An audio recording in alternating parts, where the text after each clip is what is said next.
Katie LaFalcha. Welcome back to Irish Granny Tarot. This is our Saturday book, and this is book number 2 of A New World by Whitley Strieber.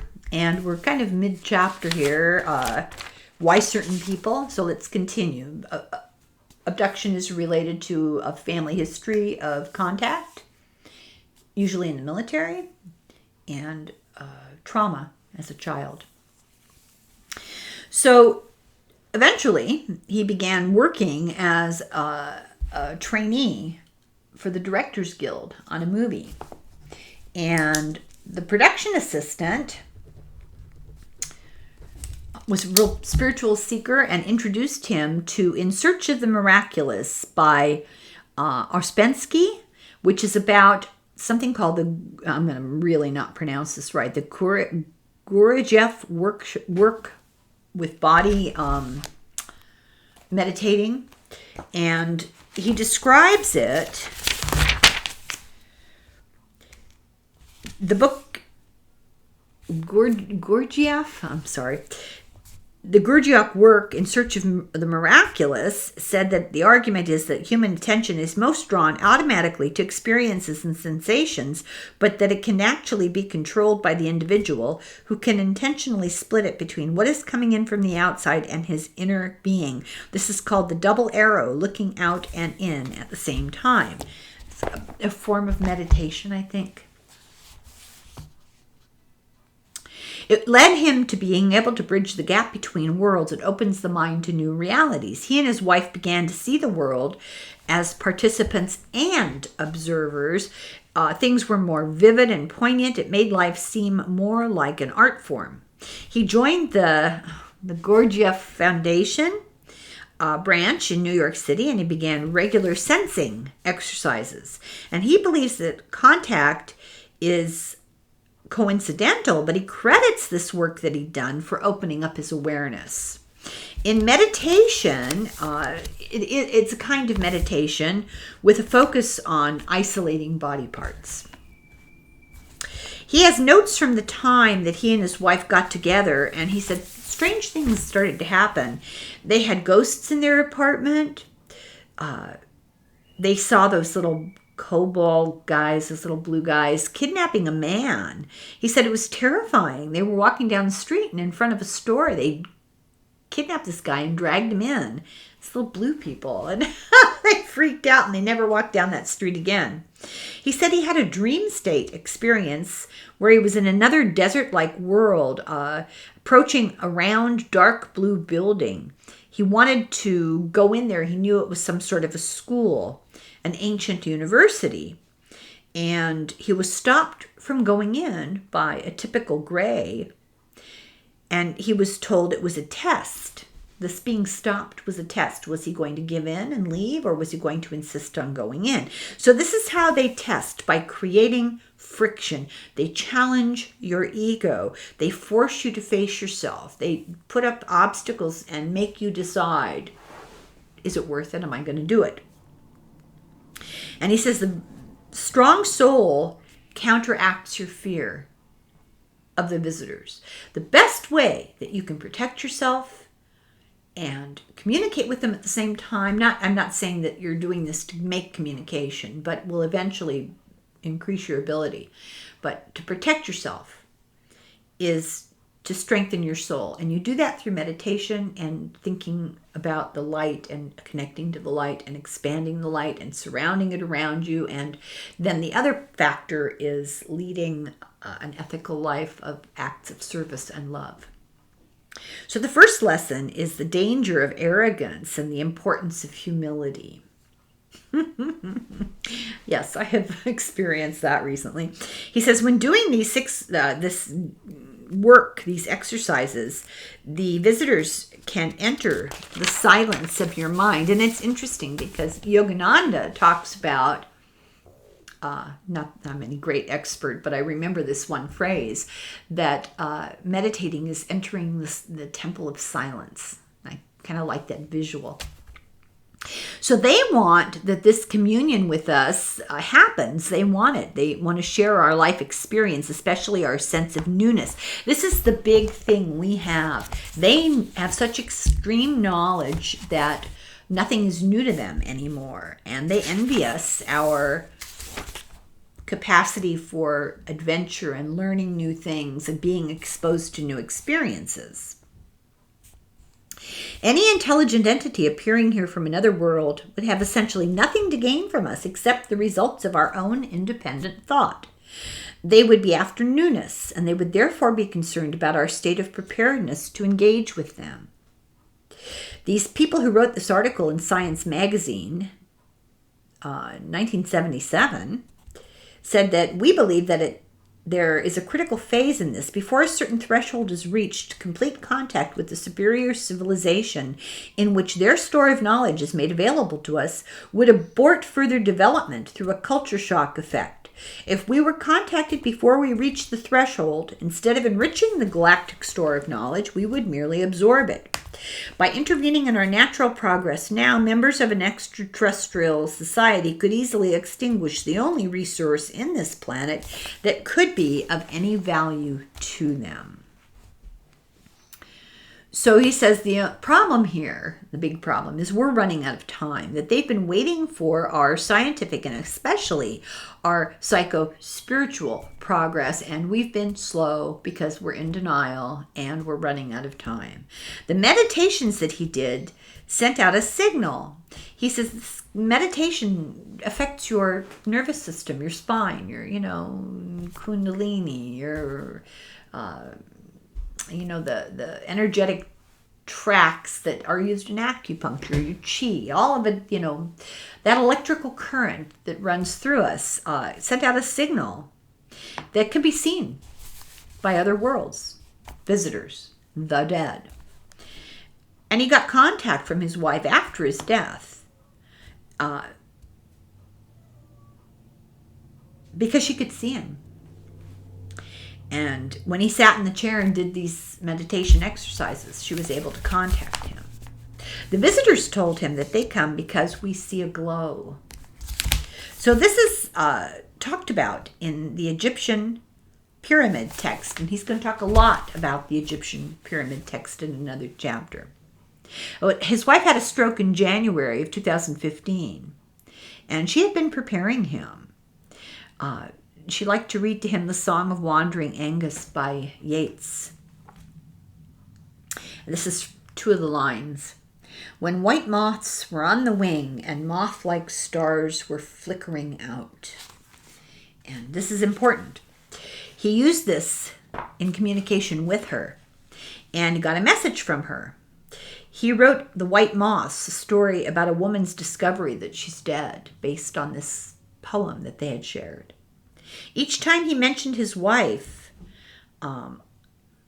he found that on his home security camera, a white moth flew by. It never flew by any other time. They never found any moths anywhere. But all he had to say was his wife, and this white moth would fly by. At a conference on the afterlife, as he spoke, a white moth flew onto a man, onto his head, and in front of everybody, and then just sort of evaporated, just disappeared. The whole room saw this happen and couldn't believe it. He believes that contact with the visitors really is contact with the dead. What we're talking about, visitors and dead, is non-physical spiritual entities. So this is contact between the physical and the non-physical. And human, visitor, and dead are outside time and space.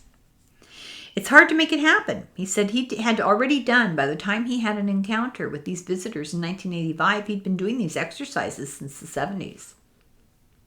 Regularly, daily. So we only see what we understand of the material world.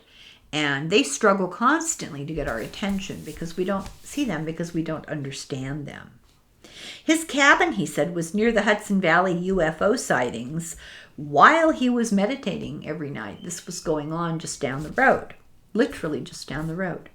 So when they bought the cabin, he was paranoid and terrified that kept thinking he felt somebody lurking outside and kept having these really terrible headaches. And then his friends who were scientists began having terrible headaches at his house, and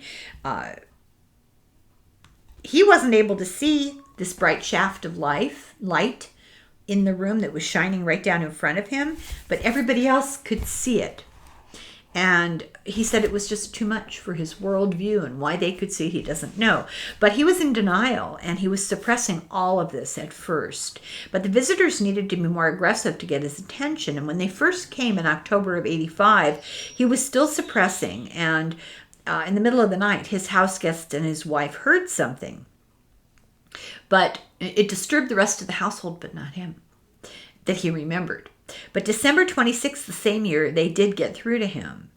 He says, they're not our friends, but they're also not our enemies. They won't interfere with us. They'll teach us to use our free will to go down the right path. He meditates twice a night, and they teach him when he meditates. He meditates at 11 before he goes to bed, and at 3 o'clock in the morning. We must learn to live so that we die with strong souls. This is the huge message here. No regret, strong souls, and with no memories of hurtful deeds that we've done. We must work on our spiritual strength. That's the message. And to do that, you have to meditate. In 1989, they put an implant in him. And now we're on chapter 4, the implant mystery. He says there's a strong connection here between these physical and spiritual experiences. The increased spiritual part began to happen to him after he had the addition in his ear of an implant in 1989. And he finally learned how to use it in 2015. He says it's not like, a communicator. He's not hearing a voice through it, anything. He says that this is really weird. He says that he finally realized that it created a tiny slit in his field of vision in the right eye, and that he can see words go by really, really, really fast. And every once in a while, he'll be able to catch a word, and it's like teaching him really, really, really fast. So he says, in May 89, a man and woman entered our cabin bypassing the alarmed system. They overpowered me and put a small disc-shaped object in the pinna or upper part of my left ear. I have described this experience in detail in his book, Confirmation. After inserting the object, they left. A moment later, a flash of light filled the room, visible behind my closed eyes. There was crashing in the woods behind the house. The pressure released, and I immediately leapt up. I ran off in search of the intruders, but found nobody and no sign of forced entry. The alarm system remained armed throughout. I decided it must have been a vivid nightmare. The next morning, it became clear the system had been tampered with, and later that day, my ear began to hurt, and we noticed a lump appeared in it.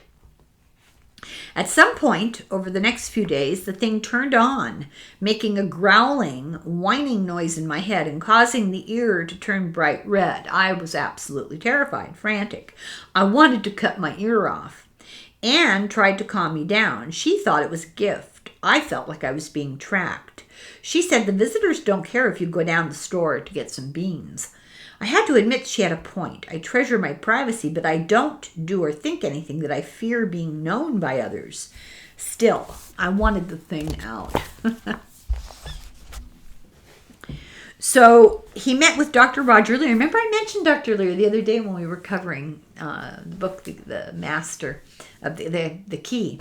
And Dr. Lear is the one who helped remove implants from people. And he watched Lear do an implant removal. And after his wife died, she talked him into not removing it. And after his wife died, he was able to use it. In the mid-90s, he had a chance to learn some more. They realized these implants were covered by epidermis, not DNA. They didn't know what it was. It was some other kind of DNA, but not human. But people would get these implants, and then they would also simultaneously have a weird little scoop taken out of something like the back of their leg or whatever, somewhere else on their body. So they've discovered they would remove these objects, and there was actually something in there, and would let out an FM signal. And they would scan them, and as soon as they scanned them, the signal would stop. Totally. And then they put them through an x-ray, and the first time they put them through an x-ray, they could see them, and they'd get x-ray pictures of it. And then the next time that they x-rayed them, they have become x-ray invisible. He tried to have his removed, and this is my favorite part. I read this to my husband. He was like, oh my God. So local anesthetic, they did a cut, they went to touch it, and it moved away. It like scurried away. And it left behind a small fragment that the scalpel picked up. And when they laboratory analyzed it, they found out it was a piece of technology. So 2 days later, after this whole ordeal, the thing was back in its original place by itself. Today, it won't show up on imaging, but it still works. And he wonders, has it just become tech invisible? What's going on? So his ear once in a while will get red and hot around other visitor experiencers. It's like a little alarm system. So these words in his right eye vision go fast, but they help his writing process. He says it's like a speeding thesaurus. He could ask a question, and the next day the answer would appear on Google. Some book reference with information. And finally, he asked, in meditation, who are you? And the answer was, it's Anne. So he has enormous thanks that she didn't let him have it removed, because it enriches his creative process. He says it's a piece of biotechnology. It's been shown to be metal, but it has live cilia. In 2019, he got a twinge in his neck, and he thought, oh, maybe I need to have it removed. But late that night, there was a knock on his door, and 2 guys came in. One of them, a guy that he knew when he was 12 years old, that he hadn't seen since he was 12 years old. But he recognized him, and they came in. And he realized that this kid was one of a group of special kids who were tested by the Department of Defense because they could read minds. And when they let them in, and then he was like, oh, it's so nice to see you, and he felt he was suddenly in a state of semi-consciousness, they had a typewriter that he was able to use, a special typewriter that he was able to use when he'd see words in his right eye. He could type it up from deep within his consciousness. It was invented, this typewriter, by a colleague of Carl Jung, a guy called Rodiv. I hope I pronounced that right. Rodiv, this guy had worked on a thing for years to detect EVP. This is electronic voice phenomena. It's when ghost hunters turn that little box on and you can hear the voice of the ghost. He invented that. And he invented this typewriter that these people that once worked with the Department of Defense on mind reading, I mean, this is crazy, brought him this typewriter that helped him to get the words from his eyeball that were flashing by from his implant into his writing. So he was implanted in 2018, and this guy, Rodal, and he saw, just like Strieber did, this slit in his right eye. Anyway, these 2 guys who came to the door examined him. They repositioned his implant. He asked about having it taken out, and they said no. Had a CT scan that showed there was no implant. But he asks again, was it really gone? It's not the visitors that are communicating with him through that. He believes it is communication between the living and the dead. And he sees the word, he's writing this passage for this book we're talking about. And while he's writing the end of this chapter, this passage, the word flashes by harmony, harmony, harmony. So chapter 5, the fields of Asphodel. So he went to the Pine Ridge Reservation for a conference, including the Lakota Sioux. This was the site, I think this is really interesting, the site of the Wounded Knee Massacre in 1890 and the occupation of activists in 1973. It's the poorest county in the United States. People make less than $8,000 a year. The official life expectancy, so this is the gussied up life expectancy, is 66.81 years. But the reservation keeps its own statistics from its health clinic. The official life expectancy for women is 55, and for men, 47. They have an extremely high suicide rate, especially amongst teenagers. One 12-year-old killed herself because there was no money for heat in the winter. There's an 85% alcoholism rate. And he said, just think about what you're talking about here. You're talking here about essentially a prison that people have been put in, moved from their own homes, and confined to an area with no resources. Nothing. Nothing would grow. No farming. They're so isolated they can't travel back and forth for work. It's far too far. There are no jobs. There's nothing. It's a state of hopelessness. But, he said, despite this, there's a culture of great human spiritual power.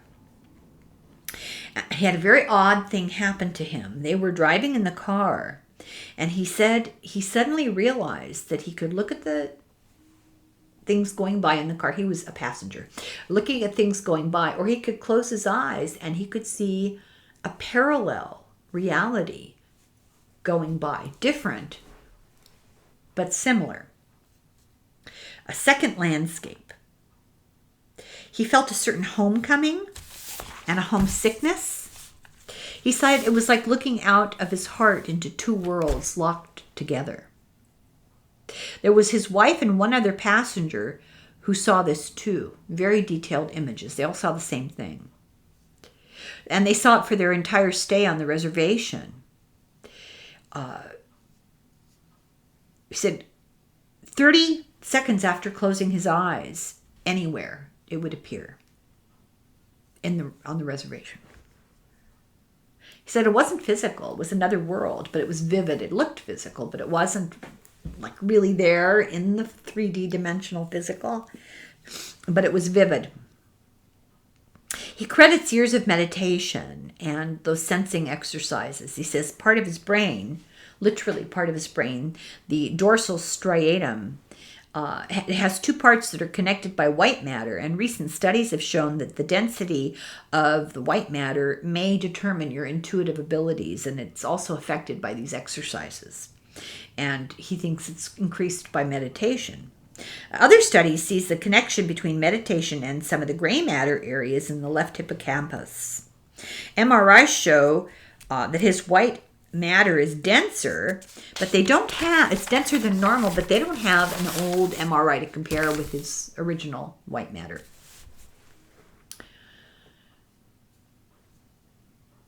He says that here where he was at this reservation, they don't dismiss the emotional center of the heart. He believes that an outside energy from the aliens or another world decides to communicate when it wants to if we're open to it.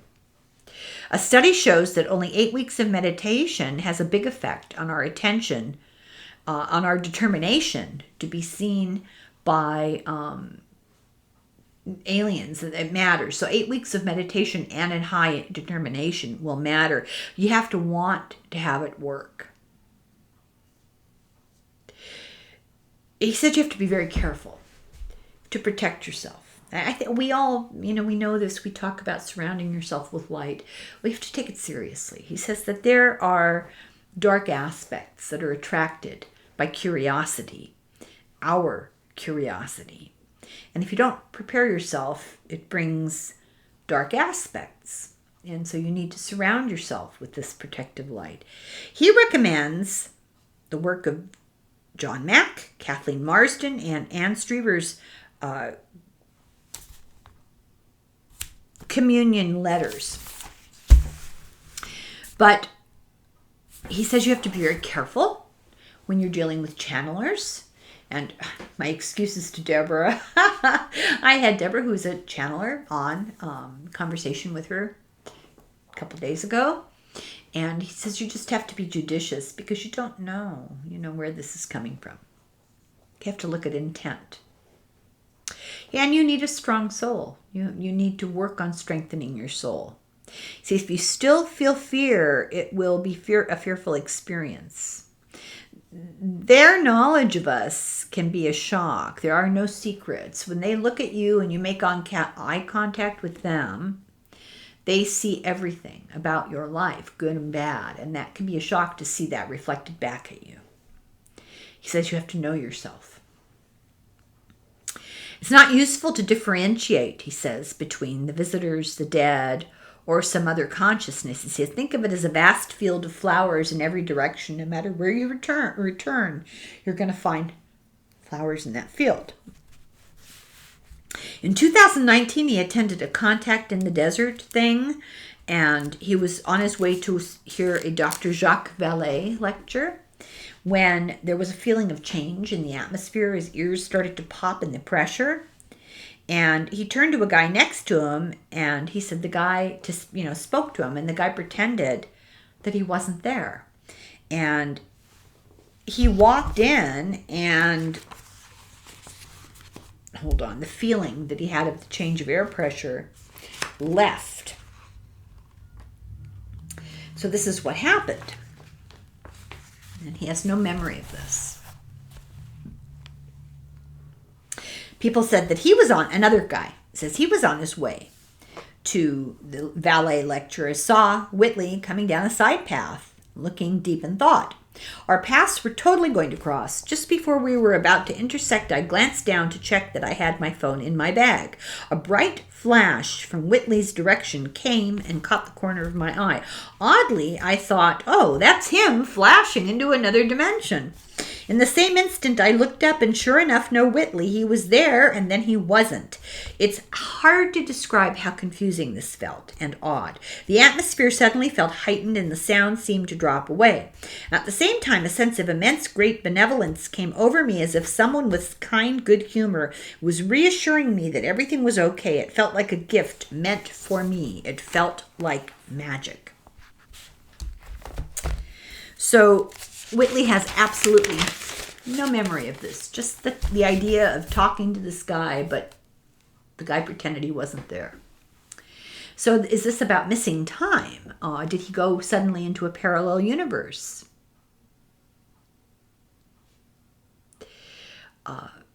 This attendee's feelings of being okay, was this a direct communication? Or a communication with the field? At the Pine Ridge Reservation, he felt he was open to another world. He was allowed to watch a private family ritual of song and dance and drumming. When he closed his eyes, they disappeared, and he saw instead an empty meadow. UFOs were seen by the group that night. He said, were they the visitors? Were they honoring the ritual? Some said, oh, maybe it's an FBI drone. And others said, well, okay, why do FBI drones? Why are they accompanied by orbs and beams of light? This object they saw in the sky was stationary, motionless, and silent. Couldn't have been a drone. So he went to a memorial, and the guy next to him suddenly moved away and told him that being near Whitley, he could see into the graves. It was a memorial to the victims of the Wounded Knee massacre, and there are some buried there. And he said he could actually see down into the grave, see victims' bones. And he said when he left the reservation, he had no more visions of that. Then another example is Skinwalker Ranch. The scientists encountered a 300-pound dire wolf, which is a extinct Pleistocene wolf. It had been attacking sheep, but then it would suddenly just disappear. He had lucid dreams, his eyes closed, and when he was on the reservation, he would hear beautiful, not here. He would be near. The vision was of being near a beautiful fence. And while he was standing there, these 3 native men approached him. But he said there was something different about their faces. He couldn't really describe it in writing, but their features were not completely human. And they told him that his vision was a gift because he was writing about it and it would help the reservation. Then 2 guys from Roswell told him a warning called Strieber Greek. And this warning, and those are just words that they gave him. And he found reference to Greek fields of Asphodel, which was the abode of the dead in the Odyssey. And then he saw a beautiful field of flowers in the Iliad. The Asphodel is a place with flowers. And he thinks that there's a connection between these lucid dreams, the warnings that he got from strangers. It's all connected.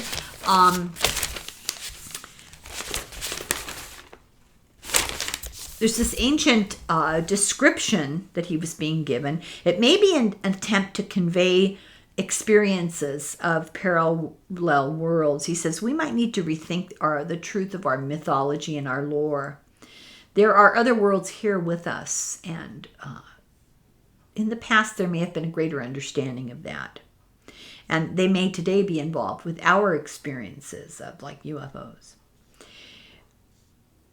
Maybe we and it are 2 parts of the same whole.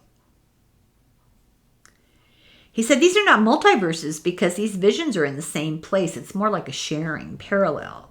And there's an explanation called mirror universes. That in a mirror, one would have a lower luminosity than the other, and that they're sort of mirror images of each other. So there's this interesting story from the year 1130 about the green children of Woolpit. 2 kids, a brother and a sister, were seen standing by a wolf pit, a trap for wolves. And the kids were green. They wore odd clothes and spoke an unknown language. This supposedly really happened. They were taken in, and over time they lost their green skin color. They learned to speak English. The boy died, and the girl lived, and said that she came from a land with no sunshine. It was always twilight. They had named her Agnes. And he's asking the question, are these kids, do they come from some portal from another mirror universe?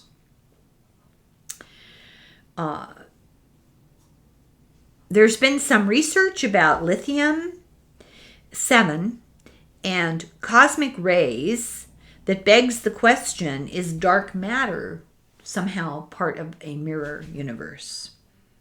Do visitors cross back and forth? Is this an explanation for things like little beings like fairies and little people? Are they aliens in the other universe too? Would it involve something about a high energy electric field? And he's just postulating here. For example, the UFO debris that's been found had isotopic ratios that were not from our universe, and they're still unexplained. It's so funny because it's all denied that it ever happened. Yes, they have all this research about them. It's kind of interesting. Now we're on chapter 6, the night dogs. So December 7th, 2007, in the middle of a rainy and windy night, it was a dark and stormy night, Earlier, actually, preface this by saying earlier in 2007, University of North Carolina astronomers found a tear in the universe and said, well, there could very possibly be other universes beyond ours. So he wrote about it in his blog about the master of the key, because he had said that. So he wrote it and published it, and 10 days later we come to this dark and stormy night in 2007. And as I said, he always woke at 3 o'clock in the morning to meditate. This night he was motivated to do it right again after 11 o'clock. And then he went to bed and slept fitfully. And he had this fear kind of someone being in the house. It had gone away, but now it had come back this particular night. And in meditation, he felt more than just a physical body. He felt like he was extending past his skin. This is when he woke up at 3 to meditate.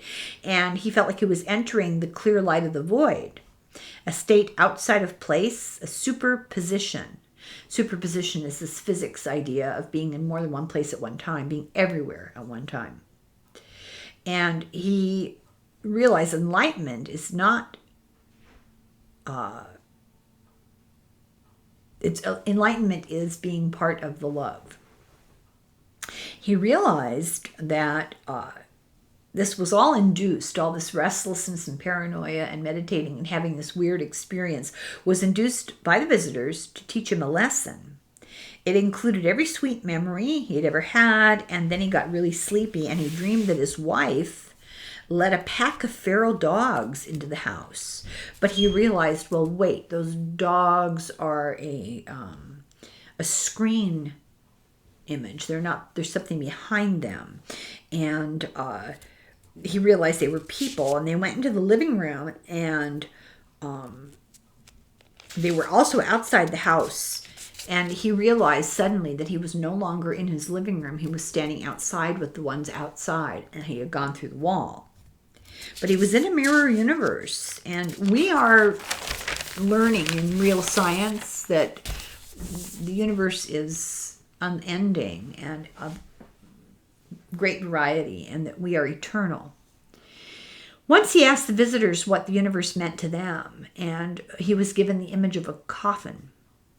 And he said, you know, if you are lost in infinity, if you know that you are in infinity, but you're never going to get out, that could feel claustrophobic. The next part of his dream was living 5 lives at one time, unfolding in parallel lives or parallel universes. And I wrote in parentheses, the descriptions of the lives are boring. It was just ordinary stuff, nothing exciting.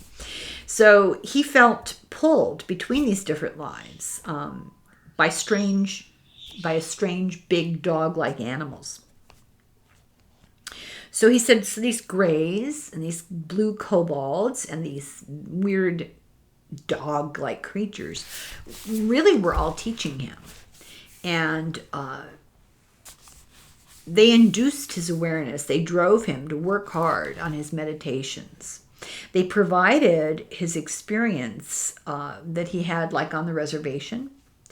So he experienced a weird event driving a kid to meet his dad at a diner. So he was asked to give this kid a ride to meet partway where his father would meet him at a diner.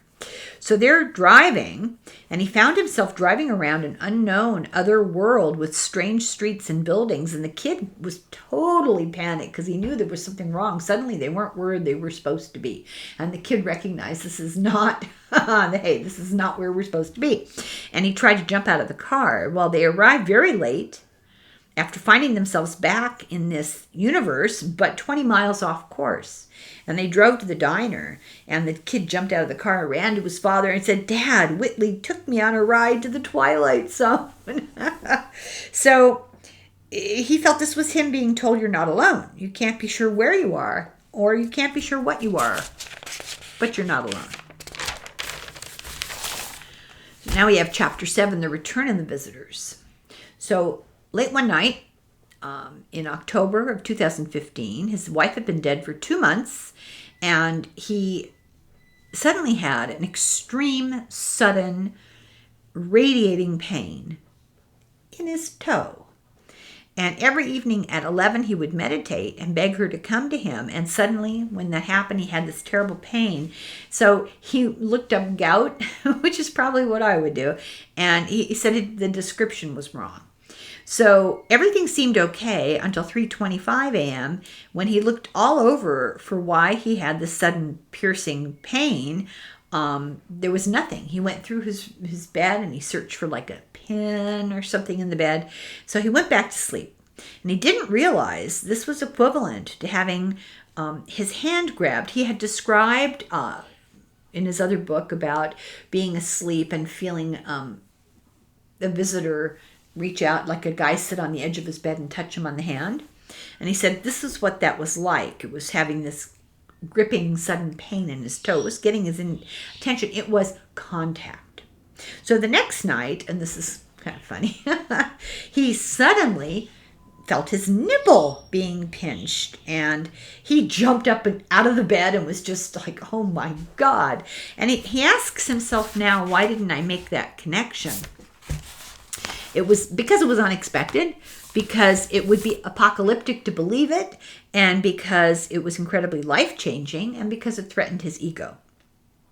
He says it's why humans have so much trouble believing about and dealing with these visitors. It's existential, and we feel that way anyway on a gut level. It isn't really a threat, but it's a threat to our ego, but it's not a threat. He said he jumped out of bed and he searched the house for an intruder who pinched him in the nipple, and there was nobody there. And he finally put two and two together and realized, oh, they're trying to get my attention. They hadn't been around since his wife's fatal illness began in 2013.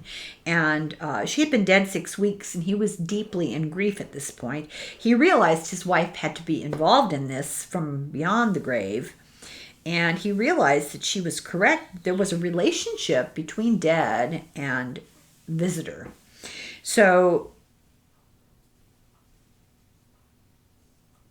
we're having close encounters with the visitors. We're having close encounters with ourselves. So do our dead go to be in the mirror universe with the visitors? Is that what happens?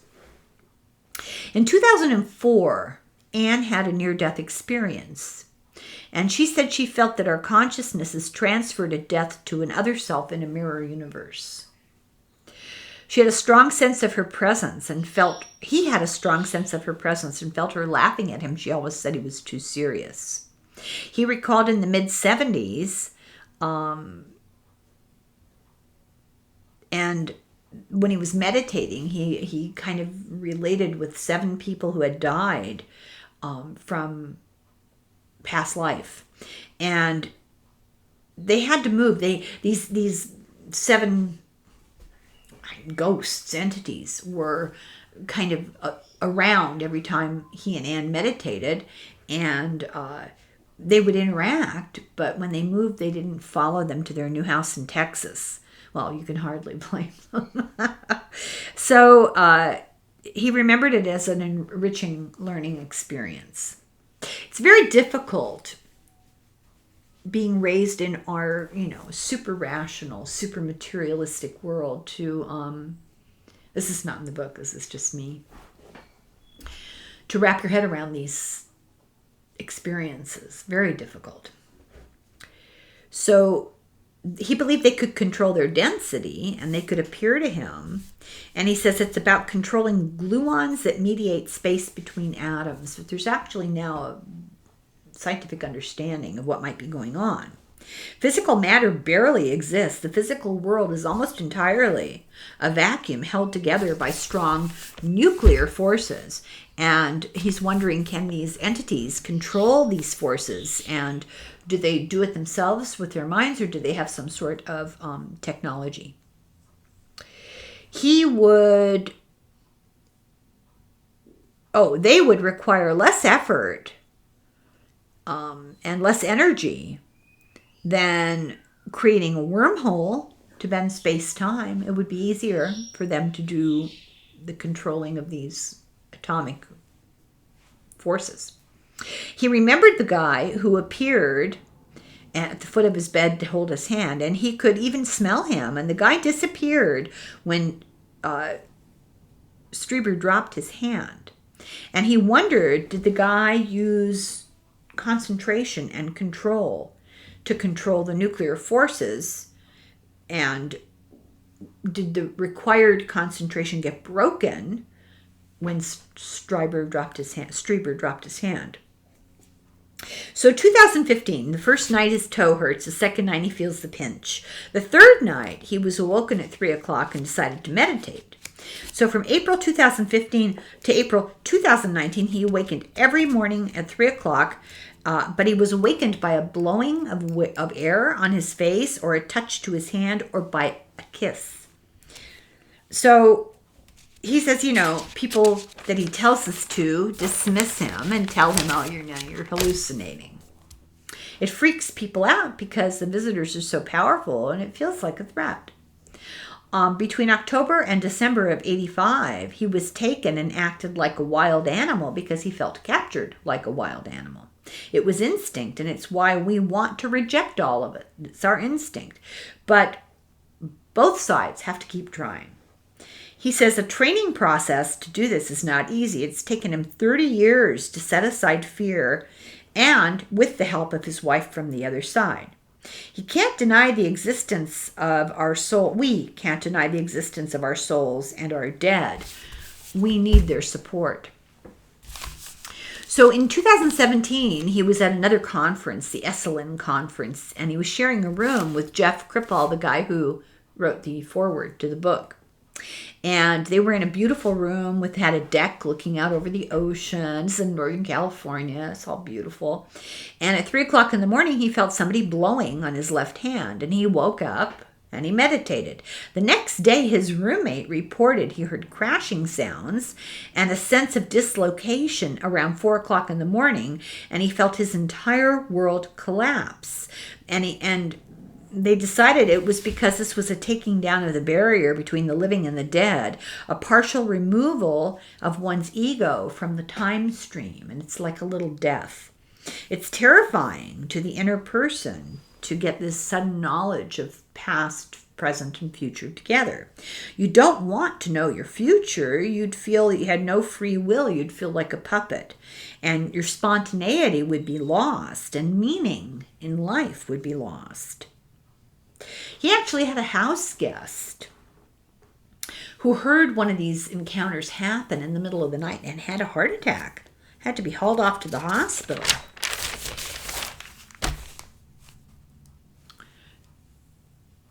Contact with these visitors and with ghosts and paranormal stuff can cause so much fear that people do actually react that badly.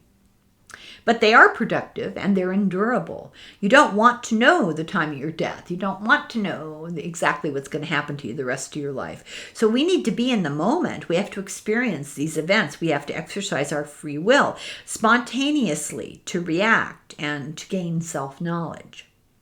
The secrecy is to keep us going as usual so they can experience our lives. This is what they want. They want the newness and experience of our lives, and for that they're willing to trade knowledge and help. Communion involves not only a new kind of intimacy, but also a new kind of mutual discipline. We have to open ourselves to them without seeking to know them, and they have to enter us without revealing the knowledge of our future to us. Even though the end is always the same and the game remains the same, there are more possible moves in every generation, more twists and turns. Although the end is always the same, the paths of life become more and more forked and the journey richer in discovering.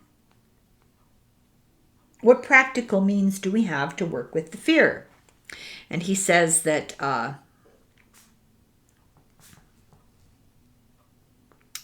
we can learn to not fear them, the way tame animals have learned to not fear us. But they're wary. I get knowledge from them. My life becomes richer. They get relief from me. It's a game, and as Shakespeare said, this is a theater and we are the players.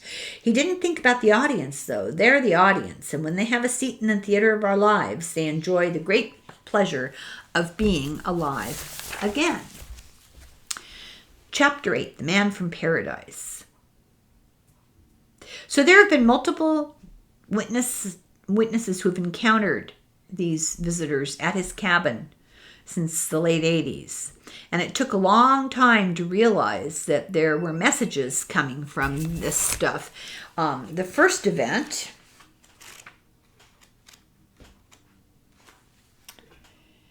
there was a woman. There were a number of different people at the house that night.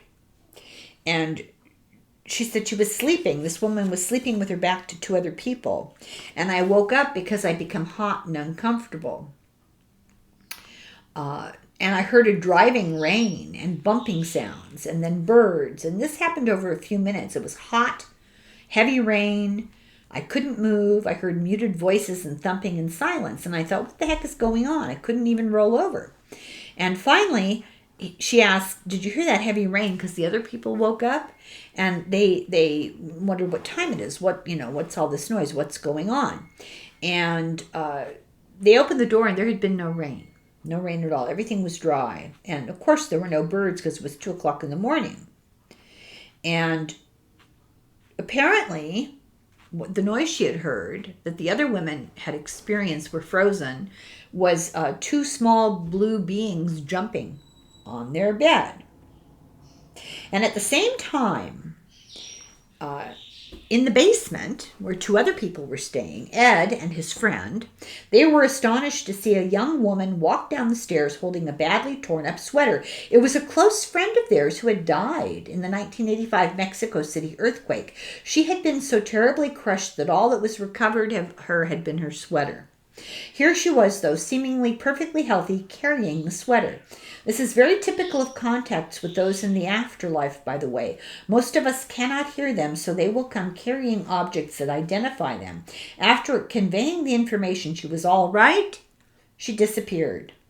Upstairs, the fun went on for 15 minutes more, and then the dark blue acrobats were gone.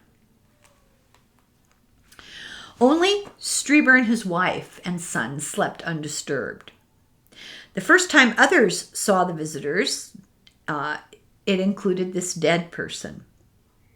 He didn't include this fact in his book, that the dead were involved, but it did, and there are witnesses. The second event, there was a large group at the house to make a documentary on the book Communion.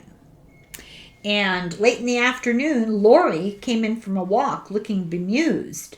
This is one of the documentarians. She said she just encountered her brother on the road. What made this so amazing was he'd been missing for 20 years and declared dead by the FBI. He had appeared in a brown robe and hood, much like some of the visitors do, standing in the woods just beside the road.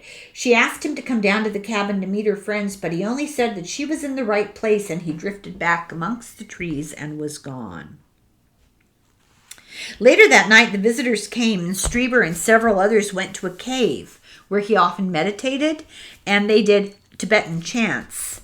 And then later in the night, one guest woke up and saw the Eye of Horus kind of floating against the wall, and then saw a raccoon at the window and realized, and it was impossible, there was nothing that a raccoon could have stood on, realized that it was the visitors, and then felt her hand touched, which was very unusual, and it asked what it could do for her. And she said, go down the hall and just walk down the hall, because there was a secret camera in the hallway, but it disappeared. Later, she was woken up by a punch on the shoulder with this entity staring at her, and then it disappeared. Another guest woke to a small man with a large head staring at him, and he reacted in surprise, and the man's head turned into a falcon and disappeared. Now, I read this in the book, and I wrote this down, and then in the margin I wrote with big question marks, Egyptian, and then came the next part of the book. Years before, a carpenter had been sleeping over to protect his tools because the building was partially built, and he saw a dark little man that turned into a bird of paradise and disappeared. So, what was going on here? This is what made me write Egyptian. These symbols mean something, which we'll talk about more in the next chapter. He said, a picture is worth more than 1,000 words. He says the birds indicate I can fly. The Horus was the symbol of a whole world of tradition from Egypt. The falcon represents the Sirius star, the constellation in Sirius. And the falcon's also the fastest animal that ascends in circles, as energy does, going up the spine. The falcon represents the ascending soul. It's a self-portrait of a being. He says, I am king, Horus, right? I am very fast, the falcon. I can survive, and I am returning. And I am also, from Sirius, I am a living soul. So all these messages. It's a language like hieroglyphics by a being changing its appearance to communicate in symbology because words aren't adequate. They're never going to use our linear language. It's not rich enough.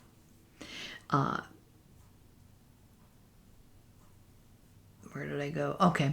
They're sharing a continuity. We are on a parallel journey with them to the kingdom of heaven right here and now. They are the midwives to our new birth. Birth involves struggle and fear and pain. As with a mother and child relationship, we have our relationship to our earth. The visitors and this book are an effort to make sure that we aren't stillborn. They could be from Sirius, and people will say, well, it's too far, and there's no practical benefits for any advanced beings to come here. And he calls this a lack of vision and a lack of imagination. He says it's more like a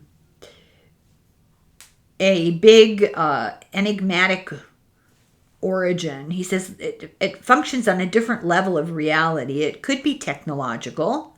They can go through walls, they can disappear. Maybe they have the technology. But it could be passing between universes. It could be controlling through their spiritual power, controlling molecular atomic stuff. In the early morning after his guests had their visitors, he and his son returned to the house. They had been sleeping out in a tent, camping, because the house was full of guests. And they saw, as they returned to the house, a hooded figure leave the house and run into the woods. And it was real because he was dodging trees. It wasn't running through the trees.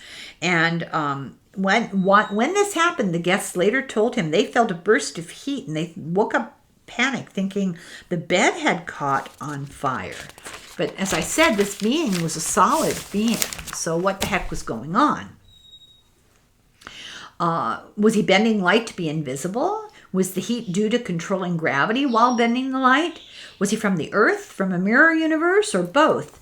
The argument against aliens, because of the distance they would have to travel, is debated. Maybe they've realized, they've got new theories going on in science now, that stars move, and it makes travel more possible.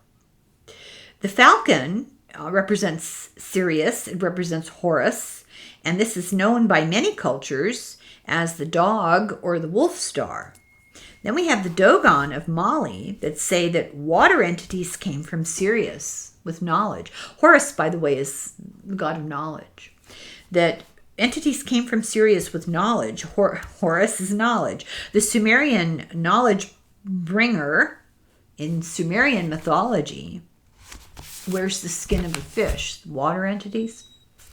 The entities appeared to him as dogs, the dog star, with urgent warnings, and the symbols tell him that they bring knowledge. So the visitors associated with three sets of three. The symbol of three in the Masonic rites, the symbol of three in the Sphinx, and the symbol of many religions, the Trinity, trilogy, Trinity, whatever. Significant. There's some significance to 3 and 9. Speaking of which, we're now at chapter 9, and I'm going to stop here, and we'll have another video. So this is the end of video 2. I hope this is giving you food for thought. It's really elaborating on what this guy told him in the key. And has some interesting hints about how to deal with it. So the next time, the aliens come to visit, you'll know what to do. Okay, back in a second. Thank you for watching. Slongafoil.